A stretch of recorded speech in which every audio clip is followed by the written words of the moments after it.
Hello students, welcome back to the channel. Myself Vaishnavi Gausodan and हम discuss कर रहे थे ठाकुर पब्लिकेशन की book introduction to poetry and phonetics, जो कि Kurukshetra university and CR university के सभी बीए थर्ड सेमेस्टर के स्टूडेंट्स के लिए बनाई गई है and it is based on the latest NEP based syllabus. So students, अभी तक की जो हमारी प्रीवियस वीडियोस रही हैं उनमें हम लोगों ने चैप्टर 7 तक का डिस्कशन कर लिया है। वीडियो की लिंक्स डिस्क्रिप्शन बॉक्स में होंगी, आप वहां से जाके देख सकते हैं। एंड इस वीडियो में हम डिस्कस करने जा रहे हैं हमारी बुक का चैप्टर 8, जिसका नाम है William Wordsworth's the solitary reaper. So the solitary reaper जो है ये पोएम यूजुअली एनसीईआरटी में आपका सीबीएसई और आईसीएसई बोर्ड में आपको 9th या 10th क्लास में पढ़ा दी गई है। सो आई थिंक इसका आइडिया आप सबको होगा। जिन्हें नहीं है उनके लिए ये वीडियो है, आप देख सकते हैं। कैंपस चलने से पहले हम हमारे पोएट के बारे में थोड़ा जान लेते हैं। सो विलियम वर्ड्सवर्थ की जब हम बात कर रहे होते हैं तो ये इंग्लिश में या इंग्लिश पोएट रहे हैं एंड इन्होंने रोमांटिक मूवमेंट जो था या रोमांटिक एज जो इन्होंने वापस लाई थी विलियम शेक्सपियर के जाने के बाद। ठीक है, सो ये इनके फ्रेंड कॉलरेज, बहुत सारे ऐसे इवन पीबी शेली भी थे जिन्होंने मिलके जो है रोमांटिक मूवमेंट दोबारा लाया था। एंड इस रोमांटिक मूवमेंट में इससे पहले जब शेक्सपियर का मूवमेंट चल रहा था तो उसमें हम लोग या शेक्सपियर का जो टाइम चल रहा था, मूवमेंट नहीं टाइम चल रहा था, उसमें जो रोमांटिक फीलिंग्स रहती थी वो किसी प्यार करने वाले इंसान के लिए रहती थी, या फिर आप इन शॉर्ट कह सकते हैं किसी बिलवेड के लिए रहती थी। बट विलियम वर्ड्सवर्थ का जो टाइम पीरियड आया इसमें जो है रोमांटिसिज्म तो रहा ही, बट वो रोमांटिसिज्म जो है वो किसी आइडिया, किसी कॉन्सेप्ट, पर्टिकुलरली नेचर को लेके होने लगा। इन्होंने जो है नेचर के रिगार्डिंग बहुत सारी पोएम्स लिखी हैं जिसमें इन्होंने नेचर की तारीफ। तो विलियम वर्ड्सवर्थ की बात करते हैं तो he was born on April 7, 1770 in Cockermouth. ये आपका इंग्लैंड, नॉर्थ वेस्ट इंग्लैंड का छोटा सा एक डिस्ट्रिक्ट है जहाँ पे बहुत सारे स्टनिंग व्यूज आपको देखने मिल जाएंगे, लेक्स के, माउंटेन्स के, फॉरेस्ट के। एंड ऐसी सिटी आप कह सकते हो, ऐसी जगह से बिलोंग करने की वजह से इनका जो रुझान रहा है, जो इंटरेस्ट रहा है वो नेचर की तरफ बहुत ज्यादा रहा है। एंड ये चीज आपको इनकी पोएम्स में बहुत अच्छे से देखने को मिल सकती है। ओके, सो इनके फादर का नाम था John Wordsworth and he was a lawyer and his mother name was Anne Cookson, जो कि एक हाउसवाइफ थी। एंड वर्ड्सवर्थ जो है वो बहुत ही कम एज पे, एट द एज ऑफ 15 उन्होंने अपने पेरेंट्स को खो दिया था। एंड उसके बाद जो है ये अपनी फैमिली मेंबर्स के साथ अलग अलग जगह रहते थे। इवन जो इनकी फैमिली सिबलिंग्स भी थे वो फैमिली मेंबर्स पे ही पूरी तरीके से डिपेंड हो गए थे। ठीक है, इनके एजुकेशन की जब हम बात करते हैं तो वर्ड्सवर्थ ने अपनी स्टार्टिंग की एजुकेशन यानी कि एट द एज ऑफ 18 जो इन्होंने अपनी एजुकेशन स्टार्ट की थी वो स्टार्ट की थी उन्होंने हॉकशेड ग्रामर स्कूल से। ठीक है, एंड ये ग्रामर स्कूल जो है वो हॉकशेड विलेज में था, जो कि अगेन इंग्लिश लेक डिस्ट्रिक्ट में था। एंड इनका जो है लिटरेचर ग्रीक, लैटिन, ऐसी लैंग्वेजेस आप कह सकते हो या ऐसे अलग अलग सब्जेक्ट्स में इनकी रुचि काफी टाइम तक रही है। And at the age of 17 इन्होंने अपना फॉर्मल एजुकेशन यानी कि आप कह सकते हो इनका ग्रेजुएशन लेना इन्होंने स्टार्ट किया, जो कि इन्होंने saint John college at Cambridge. अब कैम्ब्रिज में जब ये पढ़ाई कर रहे थे तब वहाँ का एटमोसफेयर, आप जानते हो यूनिवर्सिटी का एटमोसफेयर कैसा होता है। यूजुअली आपको चीजों में रिस्ट्रिक्टेड रखा जाता है, आपको एक करिकुलम दे दिया जाता है and you have to follow that curriculum. एक सिलेबस दिया रहता है, आपको सिलेबस के अकॉर्डिंग प्रिपेयर करना रहता है एंड आपका टेस्ट होता है।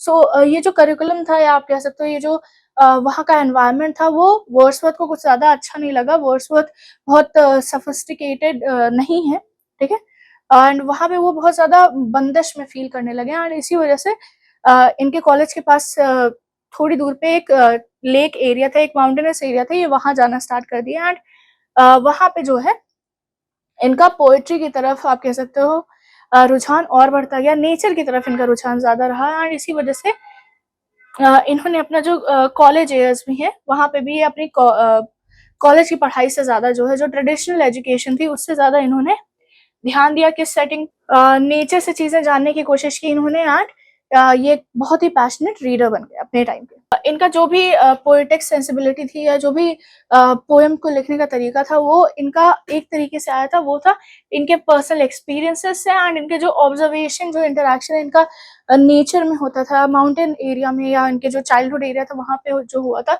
उसके हिसाब से इन्होंने लिखा। एंड कॉलेज के ही टाइम में जब इनका समर ब्रेक होता था तब ये जो है स्विट्जरलैंड भी गए हैं एंड वहां पे भी इन्होंने सेम पैटर्न फॉलो किया है कि अलग अलग चीज़ों को जानने की कोशिश की है। एंड ये टूर जो इन्होंने लिया था ये स्विट्जरलैंड में भी गए एंड फ्रांस भी गए। एंड इसी टाइम पीरियड पे आप समझ लीजिए फ्रेंच रिवॉल्यूशन भी चल रहा था। सो इनका सामना जो है फ्रेंच रिवॉल्यूशन के जो आइडियल्स थे या आइडियाज थे उनसे हुआ एंड उन्होंने उन आइडियाज को एक्सेप्ट भी किया।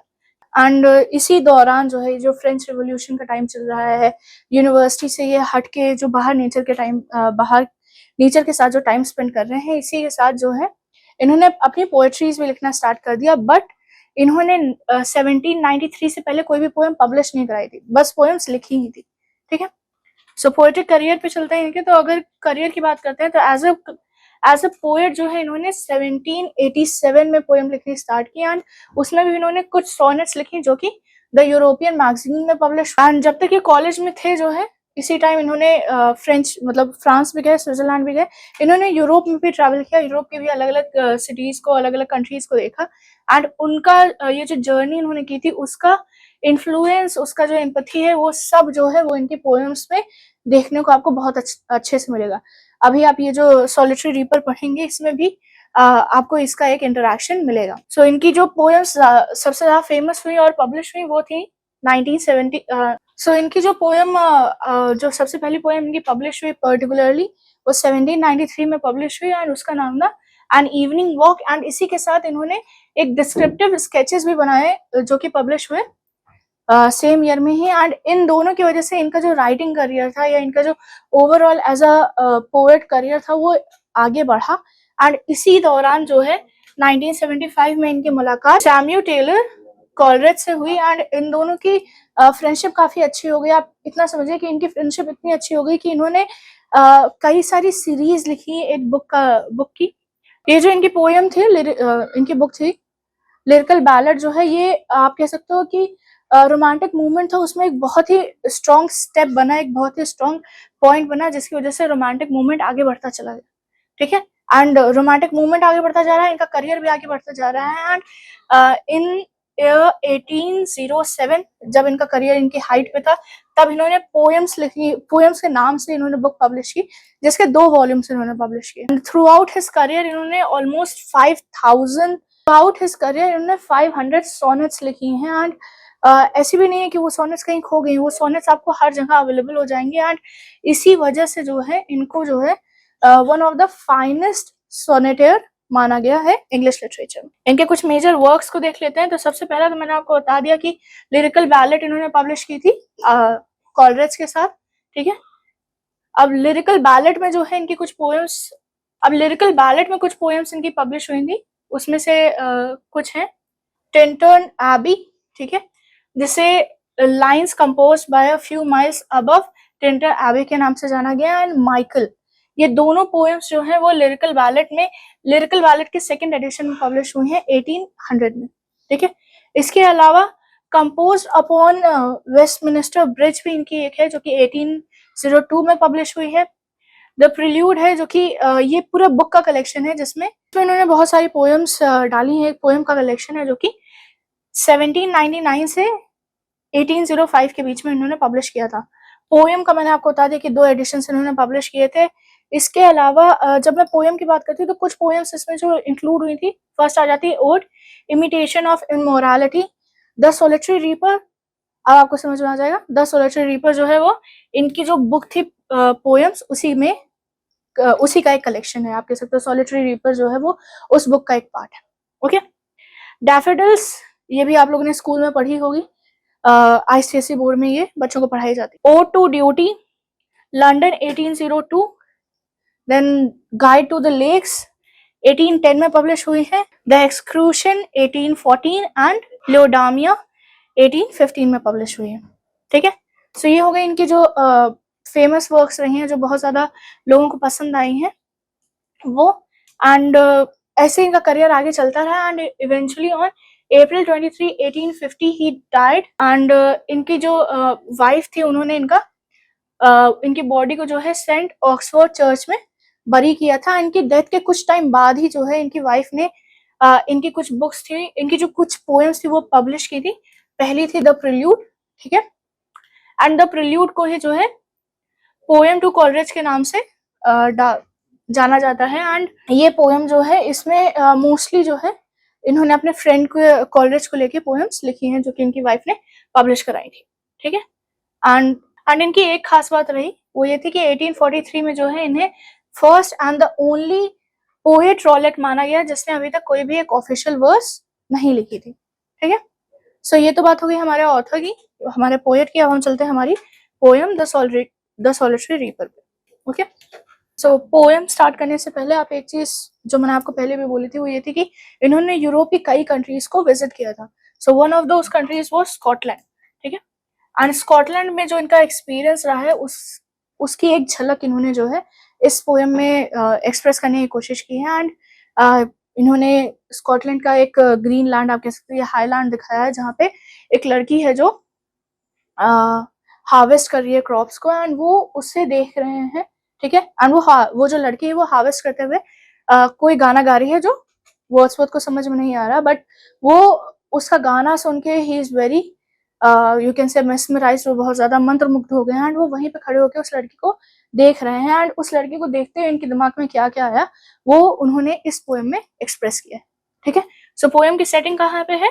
हाईलैंड ऑफ स्कॉटलैंड, ठीक है। एंड पोएम में किसकी बात हुई है? एक स्कॉटिश लड़की की बात हुई है, या आप कह सकते हैं एक स्कॉटिश मेडन की बात हुई है जो कि अकेले जो है वो हार्वेस्टिंग कर रही है, इसी वजह से नाम है सॉलिटरी रीपर। रीपर जो काट रहा होता है, हार्वेस्ट कर रहा होता है, एंड सॉलिटरी क्योंकि वो अकेली है, ठीक है। सो अब हम चलते हैं हमारे फर्स्ट स्टैंजा पे। Behold her single in the field, you solitary highland lash, reaping and singing by herself, stop here or gently pass. Alone she cuts and binds the grain, and she sings a melancholy strain. Oh, listen for the wail profound in overflowing with the sound. So line simple सी है कि उन्होंने जो है किसी को देखा है जो कि एक फील्ड में जो है हाईलैंड में जो है वो अकेले जो है वो खड़ी होके हार्वेस्ट कर रही है या रीप कर रही है। लैश लड़की को कहते हैं या मेडन को कहते हैं। सॉलिटरी का मतलब कोई इंसान जो अकेला होता है, अलोन होता है, उसे कहा जाता है। एंड वो इसी में बोल रहे हैं कि वो अकेले हाईलैंड में खड़ी है एक मेडन जो कि गाना भी गा रही है एंड रीपिंग भी कर रही है। एंड वो उस गाने को सुन के मंत्रमुग्ध हैं एंड उनको जैसे लग रहा है कि वो गाना एक मेलनकली है, यानी कि हल्का सा सैड टोन में वो गाना है, ठीक है।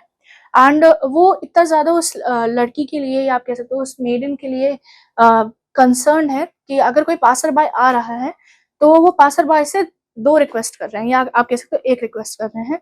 वो ये है या तो मेरे साथ खड़े होके उसका गाना सुनो, उसको देखो, एंड या फिर आप बस शांति से पास हो जाओ, शांति से वहां से चले जाओ, उस लड़की को डिस्टर्ब मत करना उसका काम करने से। एंड ये जो गाना गा रही है वो आप कह सकते हो इतने तेज वॉल्यूम में, या पोएट को लग रहा है कि वो इतने तेज वॉल्यूम में गा रही है कि वो जो पूरा एरिया है, वो जो पूरा हाईलैंड है वो इसकी आवाज से गूंज रहा है, या पूरे एरिया में जो है वो इस मेडन की आवाज जो है वो सुनाई दे रही है। नेक्स्ट देख लेते हैं जल्दी से। सो ये जो स्टैंजा है इसमें सिंपल सा है कि वर्ड्सवर्थ की जो पोएट्रीज है वो simplicity, humanity and love of nature को दिखाने की कोशिश करती है। एंड यूजुअली जो है वो कॉमन पीपल की जो लाइफ होती है, एवरीडे लाइफ होती है, उस पर फोकस होती है। एंड यहाँ पे भी वही चीज हुई है कि ये पोएम जो है वो एक सॉलिटरी रीपर के बारे में बात हो रही है, यानी कि एक यंग स्कॉटिश मेडन जो कि अकेले वहां पे रीपिंग कर रही है या हार्वेस्टिंग कर रही है, उसके बारे में इन्होंने इस स्टैंजा में बात। एक्सप्लेनेशन पे चलते हैं। तो एक्सप्लेनेशन सिंपल सा है कि पोएट जो है वो पोर्ट्रे कर रहे हैं एक ऐसा सीन जिसमें एक सॉलिटरी रीपर है, यानी कि एक अकेली आप कह सकते हो लड़की है, या रीपर जो हार्वेस्ट कर रहा हो, सॉलिटरी मतलब अकेला, तो एक ऐसा इंसान जो कि अकेले रीपिंग कर रहा है या हार्वेस्ट कर रहा है वो है, एंड वो अकेले गाना गा रहा है। एंड ये one of the travels time है जब वर्ड्सवर्थ जो है वो स्कॉटलैंड गए हुए थे, स्कॉटलैंड के कंट्री साइड पे गए हुए थे, एंड वहां पे उनकी मुलाकात इस हाईलैंड में की जो लड़की है इससे हुई है जो कि फील्ड में अपना काम करी है बिना किसी मदद के। एंड वर्ड्सवर्थ जो है वो उन्हें लग रहा है कि ये जो सॉन्ग है वो एक मेलनकली टोन में है, एंड वो लड़की अपने गाने में, अपने काम में इतना ज्यादा खोई हुई है कि उसे एहसास भी नहीं हो रहा कि वर्ड्सवर्थ यानी कि हमारे पोएट वहां पे खड़े हुए हैं।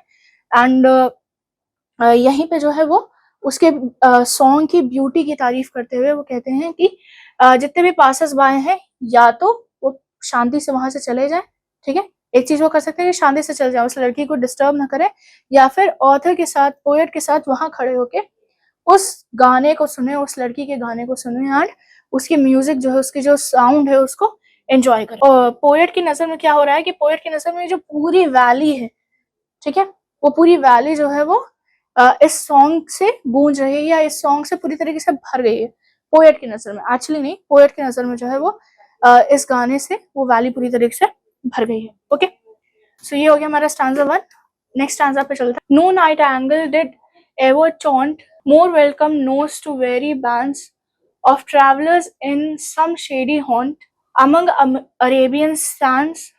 A voice so thrilling never was heard in springtime from the cuckoo bird, breaking the silence of the seas among the farthest Hebrides. So हमारा जो सेकंड स्टैंजा है इसमें जो है वो प्रेज कर रहे हैं उस लड़की के गाने को, ठीक है, एंड उसकी भी तारीफ किस तरीके से कर रहे हैं, उसकी भी तारीफ वो इस तरीके से कर रहे हैं कि इस लड़की की जो आवाज है, इस लड़की का जो गाना है, कोई नाइटिंगेल यानी कि कोई भी कोयल ऐसी आवाज नहीं निकाल सकती, कोई भी बर्ड ऐसी आवाज नहीं निकाल सकती, इतनी सुरीली आवाज नहीं निकाल सकती, इतने अच्छे से जो नोट्स वो हिट कर रही है, इतने सुर में जो वो गा रही है, वो एक नाइटिंगेल भी नहीं गा सकती।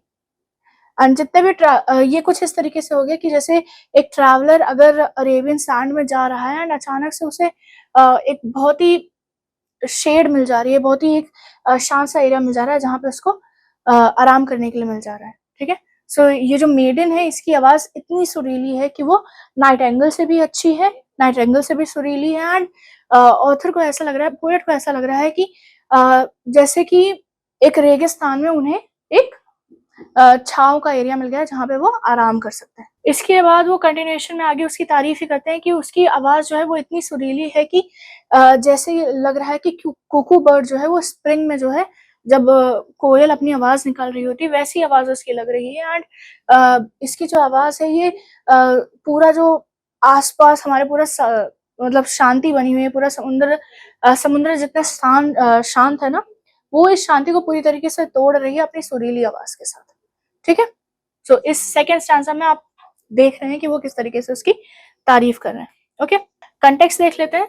सो इन लाइंस में जो है रीपर के सॉन्ग की तारीफ की गई है, उसको कंपेयर किया गया है सबसे पहले नाइटिंगेल के सॉन्ग से, एंड कहा गया है कि जिस तरीके से एक ट्रैवलर जो है वो शेड में रेस्ट करते हुए आराम मिलता है, उसे सुकून मिलता है, उसी तरीके से ऑथर को भी जो है, पोएट को भी जो है वो इस मेडन का सॉन्ग सुन के मिल रहा है।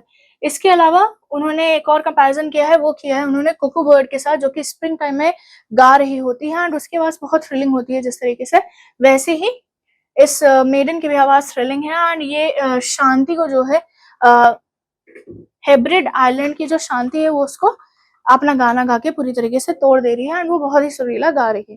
एक्सप्लेनेशन देख लेते हैं। तो एक्सप्लेनेशन भी सेम चीज है कि पोएट ने जो है वो कंपेयर किया है यंग मेडन की आवाज को सबसे पहले नाइटिंगेल की आवाज से, उसके बाद कुकू की आवाज से, एंड इसमें जो है उन्होंने बताया है कि वो दोनों की ही आवाज से बहुत ज्यादा सुरीली आवाज है। एंड इसमें भी वो एक मतलब तारीफ इस तरीके से कर रहे हैं कि कुकू बर्ड और नाइटिंगेल जो बर्ड है वो दोनों ही बर्ड्स इस मेडन से ज्यादा सुरीला नहीं गा सकती।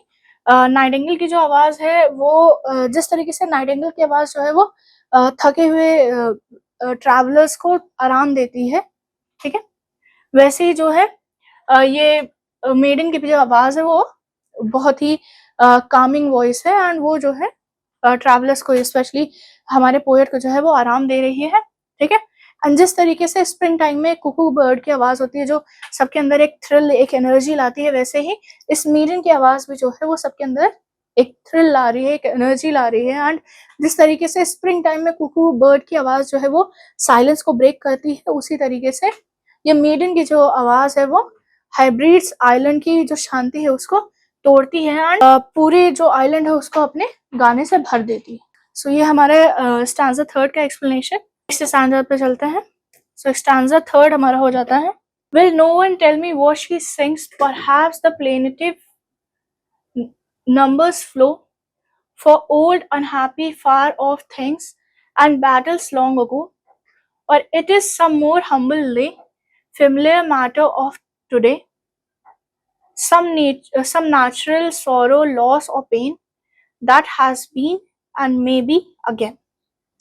So ये जो थर्ड स्टैंजा, फर्स्ट स्टैंजा में उन्होंने बस डिस्क्रिप्शन दिया है कि एक मेडन उन्हें मिल गई, सेकंड स्टैंजा में उन्होंने उस मेडन की तारीफ की है, थर्ड स्टैंजा में जो है उन्होंने उसका कंपैरिजन किया है, या आप कह सकते हो कंपैरिजन भी नहीं किया है, उसको जानने की कोशिश की है कि इस सॉन्ग की क्या क्या मीनिंग्स हो सकती है, सॉन्ग्स की अलग अलग मीनिंग या किस कॉन्टेक्स्ट में वो गाना गा रही है उसको जानने की इन्होंने कोशिश थर्ड स्टैंजा में की। तो उनका क्या कहना है, अब सिंस वो जो मेडन है वो स्कॉटिश मेडन है एंड वो स्कॉटिश में गाना गा रही है एंड हमारे पोएट को स्कॉटिश नहीं आती, सो उनका सबसे पहला क्वेश्चन है क्या कोई मुझे ये जो मेडन गाना गा रही है उसके बारे में बता सकता है, क्या कोई मुझे बता सकता है ये क्या गा रही है। अब ऑब्वियसली वो वहां पे अकेले हैं तो कोई उन्हें बता नहीं सकता। अब वो स्पेकुलेशंस करना शुरू करते हैं, वो सोचना शुरू करते हैं कि वो किस किस बारे में गा सकती है। तो सबसे पहला क्वेश्चन आता है कि हो सकता है वो किसी नॉर्मल चीज के बारे में गा रही हो, बस day to day life, normal कोई फैंसी गाना उसे गा रही हो। उसके बाद वो कह सकते हैं हो सकता है कि भैया किसी पुराने दुखद पल के बारे में वो गा रही हो जो कि उसकी लाइफ में हुआ हो, या किसी मतलब किसी की लाइफ में हुआ जिससे वो एक सॉन्ग क्रिएट हो, या फिर हो सकता है वो किसी बैटल के बारे में गा रही हो, वो सॉन्ग जो है वो एक्चुअली एक मेलनकली है एंड वो एक बैटल क्राई है जिसमें बैटल के रिएक्शंस या बैटल के बाद क्या होता है उसके बारे में बात हो रही हो।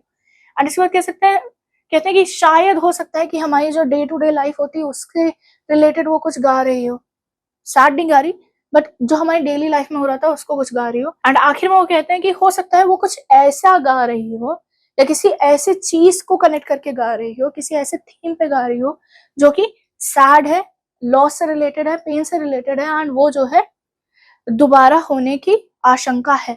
ठीक है, वो दोबारा भी हो सकता है। अब बैटल तो आई डोंट थिंक दोबारा हो सकता है, बट लाइफ में और भी चीजें होती हैं जो हमारी लाइफ में होती हैं एंड वो हमें पेन पहुंचाती हैं, दर्द पहुंचाती हैं एंड वो बार बार हो सकती है।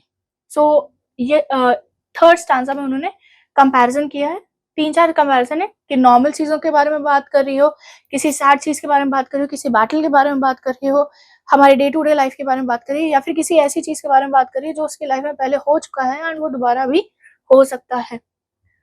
कॉन्टेक्स्ट देख लेते हैं। तो कॉन्टेक्स्ट सिंपल सा है कि इस स्टैंजा में पोएट जो है वो क्यूरियस हो गए हैं कि रीपर किस टाइप का गाना गा रही है या क्या गा रही है एंड वो उसके बाद सोचने की कोशिश करते हैं ये जो मेलनकली नोट्स हैं वो किस चीज के हैं, क्या किसी पुराने इवेंट के हैं, किसी सॉरोफुल इवेंट के हैं, किसी लॉस का है, किसी इंसान को उसने खो दिया है उसका है, या कोई ऐसी चीज है जो दोबारा उसकी लाइफ में हो सकती है। एक्सप्लेनेशन देखते हैं।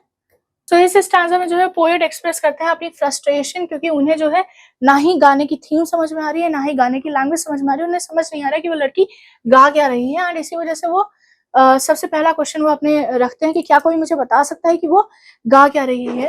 एंड रीजन बीइंग उन्हें कुछ समझ नहीं आ रहा है क्योंकि उन्हें स्कॉटिश नहीं आती, स्कॉटिश लैंग्वेज नहीं आती एंड इसी वजह से वो समझ नहीं पा रहे हैं एंड वो पूरी तरीके से अपने स्पेकुलेशंस, अपने इमेजिनेशन या अपने थॉट पे ही पूरी तरीके से अपने अजम्पशन पे ही डिपेंड करते हैं कि वो क्या क्या गा रही है। तो सिंपल सा है उनका पहला जो उन्होंने अंदाजा लगाया वो ये है कि वो एक नॉर्मल प्लेनेटिव एंड मेलनकली गाना गा रही है जिसमें वो किसी पुराने दुख या पुराने तकलीफ के बारे में बात कर रही है जो कि ऑलरेडी हो चुका है, या फिर वो किसी बैटल क्राई के बारे में बात करी, किसी बैटल के बारे में बात करी, किसी युद्ध के बारे में वो सॉन्ग बनाया गया है वो उसको गा रही है। फिर वो कहते हैं या फिर हो सकता है वो किसी सिंपल चीजों के बारे में जो हमारी डे टू डे लाइफ में चीजें होती है उसके रेफरेंस में लेके वो किसी चीज के बारे में गा रही हो एंड आखिर में वो कहते हैं कि हो सकता है जिस मेलनकली की वो बात करी अपने सॉन्ग में जो उसके पास में हुआ है, हो सकता है वो एक ऐसा इवेंट हो जो उसकी लाइफ में फ्यूचर में दोबारा भी हो सकता है। ये याद रखिएगा स्टैंजा 3 में उन्होंने सिर्फ अजम्पशंस किए हैं, स्पेकुलेशंस किए हैं, उन्हें एग्जैक्टली नहीं पता कि वो कौन सा गाना गा रही है। ठीक है, एंड इसी के साथ हमारा स्टैंजा 3 खत्म होता है। अब हम आ गए हमारे फोर्थ एंड फाइनल स्टैंजा पे। सो देखते हैं क्या है फोर्थ स्टैंजा हमारा। Whatever the theme, the maiden sang as if her song could have no ending. I saw her singing at her work and over the sickles bending. I listened motionless and still, and as I mounted up the hill, the music in my heart long after it was heard no more. So इस stanza में वो finally accept करते हैं कि मुझे नहीं पता कि वो किस चीज का गाना है एंड इस स्टैंजा में he is trying to move on. ठीक है, कि अब मुझे आगे बढ़ जाना चाहिए, मैं कितनी देर तक खड़ा रहूंगा, बट मूव ऑन करने से पहले क्या किया उन्होंने पूरा दिखाया है कि उन्होंने क्या क्या किया है। तो सिंपल सा है कि उन्हें समझ नहीं आ रहा कि वो मेडन का जो गाना था वो किस थीम पे था या क्या वो गा रही थी, ठीक है। एंड अभी भी वो क्या कह रहे हैं कि उन्हें लगता है कि वो गाना एक नेवर एंडिंग सॉन्ग, अब वो ये भी नहीं श्योर है कि वो एक नेवर एंडिंग सॉन्ग है या वो एक ही गाने को बार बार गा रही है। सो उन्होंने बस एक नेवर एंडिंग सॉन्ग बोल दिया है। एंड इसके बाद वो कहते हैं कि मैंने उसको काम करते हुए देखा है, उसको गाते हुए देखा है जब वो काम कर रही थी, एंड वो अपना सिकल लेके, सिकल एक आप कह सकते हो क्रिश्चियन मून टाइप का होता है, ठीक है, इससे जो है हार्वेस्टिंग की जाती है, ठीक। तो अपना सिकल लेके झुकी हुई है एंड वो हार्वेस्ट कर रही है एंड अपना काम करते हुए वो गाना गा रही है। एंड मैं उसको शांति से खड़े होके, मोशनलेस होके, मतलब बिना हिले शांति से खड़े होके मैं उसको सुन रहा हूँ। बट अब जो है, अब इनके जाने का टाइम आ गया है, तो आगे वो कहते हैं कि अब मैं हिल को आगे माउंट कर रहा हूँ, आगे बढ़ रहा हूँ। एंड ये जो म्यूजिक है, जो गाना है, वो मेरे दिल में तो पूरी तरह भरा हुआ है, पर मैं जैसे जैसे आगे बढ़ता जा रहा हूँ उसकी वॉइस कम होती जा रही है। एंड अल्टीमेटली मैं एक ऐसे पॉइंट पे पहुंच जाता हूँ जहाँ पे मुझे वो गाना अब सुनाई ही नहीं दे रहा, बट वो गाना इनके दिल में अभी भी है। ओके, सो ये था हमारा फाइनल स्टैंजा। इसका कॉन्टेक्स्ट जल्दी से देख लेते हैं। सो कॉन्टेक्स्ट ये है कि पोएट रिफ्लेक्ट कर रहे हैं कि ये जो मेडन का सॉन्ग है वो इनके ऊपर एक लॉन्ग टाइम या एक एंड्योरिंग इफेक्ट रहने वाला है, एक एंड्योरिंग इम्पैक्ट रखने वाला है। एंड इतना कहने के बाद वो अपनी जर्नी को कंटिन्यू करते हैं एंड वो जो सॉन्ग है, जो म्यूजिक है, वो अपने दिल में रखते हैं। एंड भले ही जब वो आगे बढ़ते चले जाते हैं तो वो जो गाने की, मेडन की जो आवाज है वो धीरे धीरे फेड होती जाती है एंड अल्टीमेटली वो पूरी तरीके से कम हो जाती है। एक्सप्लेनेशन में भी वही चीज है कि कंक्लूडिंग पैराग्राफ में, कंक्लूडिंग स्टांजा में जो है पोएट डिसाइड नहीं कर पा रहे हैं, अभी भी उन्हें कोई आइडिया नहीं है कि मेडन के सॉन्ग की क्या मीनिंग थी या क्या थीम था। एंड अल्टीमेटली वो डिसाइड करते हैं कि जो भी थीम था, एंड जो भी थीम था वो इन्हें नहीं पता है। एंड ये जो सॉन्ग है वो नेवर एंडिंग इनको लग रहा है। एंड वो बस इतना अंदाजा लगा पा रहे हैं कि वो एक मेलनकली सॉन्ग है, ठीक है। एंड वो ये याद करते हैं कि वो वहां पे शांति से खड़े होके उसके गाने को सुन रहे थे जब वो अपना काम करते हुए वो गाना गा रही थी। एंड अल्टीमेटली वो डिसाइड करते हैं कि अब मुझे आगे बढ़ जाना चाहिए, मुझे माउंटेन क्लाइम, हिल को जो है वो क्लाइम कर लेना चाहिए। एंड इनकी जो मेडन की जो वॉइस है वो, इनकी जो वॉइस है वो इनके हार्ट में अभी भी रहेगी, इनके माइंड में रहेगी, वो उसको याद करते रहेंगे वो। पर जैसे जैसे वो आगे बढ़ते जा रहे हैं वैसे वैसे वो साउंड जो है वो कम होता जा रहा है एंड अल्टीमेटली वो एक ऐसे पॉइंट पे पहुंच जाता है जहाँ पे वो साउंड उन्हें सुनाई ही नहीं देता है। तो बस ये था हमारा explanation the solitary reaper poem का। एंड इसी के साथ हमारी जो वीडियो है वो कंप्लीट होती है। अगर आपको वीडियो अच्छी लगी हो तो वीडियो को लाइक कर दीजिएगा। कोई डाउट, कोई क्वेश्चन, कोई सजेशन है तो आप कमेंट बॉक्स में कमेंट कर सकते हैं। चैनल को सब्सक्राइब कर लीजिएगा क्योंकि ऐसा कंटेंट आपको और आगे मिलता रहेगा। ये बुक अगर आप परचेज करना चाहते हैं तो आप इसे परचेज कर सकते हैं हमारी ऑफिशियल वेबसाइट से या फिर अमेजोन और फ्लिपकार्ट से। अगर आप इसको किसी अपने मोबाइल डिवाइस में ट्रैवल करते हुए पीडीएफ या ई बुक वर्जन में पढ़ना चाहते हैं तो आप उसे गूगल प्ले बुक से डाउनलोड कर सकते हैं, वहां पे आप परचेज कर सकते हैं। Thank you so much for watching the video and I will see you on the next one.